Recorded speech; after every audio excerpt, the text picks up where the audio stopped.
The American way isn't very hard to understand. You know, I was given a speech over the weekend and was asked, where would we all go if America falls to the collectivists? My answer was this: there is no other place to go.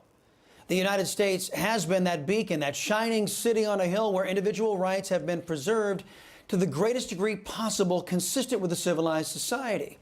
With the election of Barack Hussein Obama and culminating with the installation of Joe Biden, that freedom is under a real threat. Even though our political enemies have a hard time grasping what it is to be an American, President Ronald Reagan, in his farewell address to the nation on January 11th, 1989, made it so simple, even Joe Biden could understand it. Ours was the first revolution in the history of mankind that truly reversed the course of government, and with three little words: we the people. We the people tell the government what to do. It doesn't tell us. Almost all the world's constitutions are documents in which governments tell the people what their privileges are. Our Constitution is a document in which we the people tell the government what it is allowed to do. In America, we used to only elect people who had that as their basic guidepost. The idea that America, here, the people rule. Now, we don't do that anymore because of the failed gov-ed education system and a corrupt press. An alarming number of people get elected who want to empower government and sacrifice your liberty and freedom. Power, not you, is the Socialist Democrats' priority. Some truth bombs in tonight's preamble. When he isn't snoozing at the climate hoax meeting in Glasgow, Mr. Biden is busy working to give Americans the shaft. Joe Biden made sure he had time to go and stump for the punk, Terry McAuliffe in Virginia. But he says he doesn't have the time to go to the border to fix the damage he's doing to Latino communities in South Texas with his policies that support illegal immigration. Do you have plans to visit the southern border? I've been there before, and I haven't. I mean, I know it well. I guess I should go down, but the whole point of it is I haven't had a whole hell of a lot of time to get down. To add insult to injury, Biden is vowing to raise your taxes that will be dedicated to transporting, caring, feeding, and educating illegal aliens, foreign nationals. Biden then slaps Americans across the face by saying that Americans should lose their jobs if they don't take a mandated vaccine, while he says that illegal aliens don't have to take that vaccine. And in another indignity, Biden and his socialists are pushing a plan to give illegal alien families $450,000 apiece because they were separated when they decided to break into our country. Now, keep in mind, American citizens who are criminals are routinely separated from their children because in America, we don't believe in imprisoning children with their criminal parents. Back to Joe Biden. Mr. Biden has the time to play Mario Kart, but he has no time to dedicate his deadbeat administration to rescuing thousands of Americans and vetted American allies that he abandoned, merely left behind in Afghanistan. Joe Biden has plans for all of your great-grandkids' money, so he's willing to saddle them with unrepayable debt so that he and his leftists can, live high on the hog, party it up before they die. Of course, our elderly, our poor, and our working poor will pay short-term price right now with hyperinflation as it spirals out of control in the United States. Joe Biden and his party is being aided in their quest to harm you.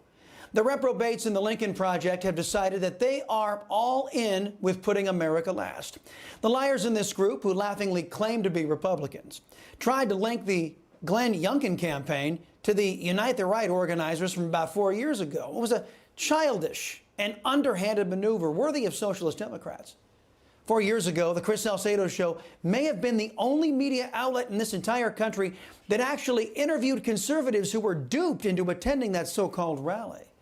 The leader of the group that we talked with came onto our show and explained that his group, made up of whites, Asians, blacks, they went to the rally to protest what they thought was a protest on ripping down of Confederate statues, a practice that the Salcedo Show has said is tantamount to Nazi book burning. Well, the organizers of the Lincoln Project, in their effort to deliver America into the hands of totalitarians in government, said this, quote, "The Lincoln Project has run advertisements highlighting the hate unleashed in Charlottesville, as well as Glenn Youngkin's continued failure to denounce Donald Trump's very fine people on both sides," end quote, comment. Now, this brings us back full circle as to why the Lincoln Project is made up of degenerate liars. Where it is true that racists from both sides of the ideological spectrum were present in Charlottesville, those who hate people of color and those who hate whites, well, they weren't the fine people that President Trump was alluding to. But you also had people that were very fine people on both sides. You had people in that group, excuse me, I saw the same pictures as you did. You had people in that group that were there to protest the taking down of, to them, a very, very important statue and the renaming of a park from Robert E. Lee to another name. Okay, so as you can see, the tape clearly shows President Trump was referring to people on both sides of the debate as to whether or not to rip down statues, not those harboring hate for another race. So either the Lincoln Project is lying, or they're too stupid to understand the concept of videotape. Don't forget, the Lincoln Project was founded by a McCaniac by the name of John Weaver. Mr. Weaver sought to use his position to make sexual advances at young men, an action that is completely inappropriate for anyone in a position of authority to do. But that's the moral caliber of the Lincoln Project and anyone who facilitates socialists and their anti-American agenda. You know, I remember Ronald Reagan once said that it was a gift to see ourselves as others see us.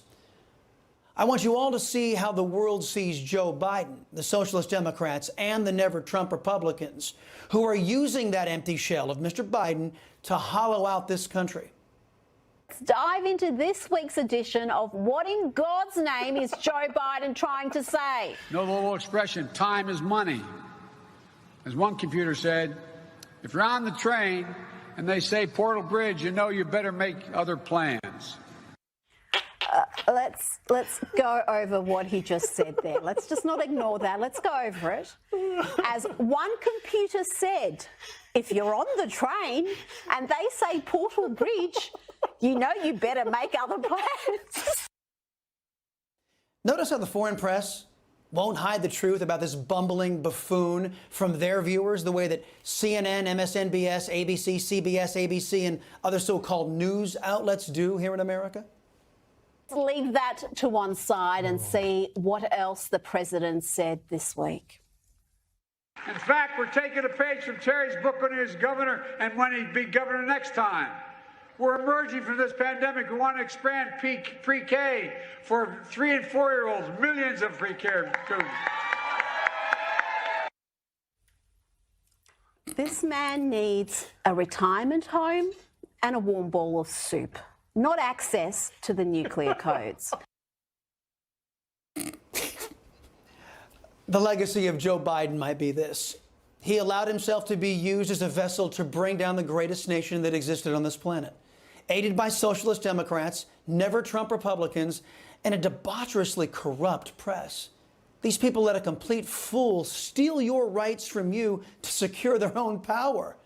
This is just one in a long laundry list of reasons why socialist Democrats, the Never Trumpers, and sycophantic press are all united behind the America Last banner. Hey, I'm Rob Finnerty. Thanks for watching. If you enjoyed this video, please join the conversation in the comments below. Don't forget to subscribe, too. Hit the bell icon to be alerted to breaking news. And remember, there's a whole lot more on Newsmax TV, America's fastest growing cable news network. Newsmax TV, where real news for real people.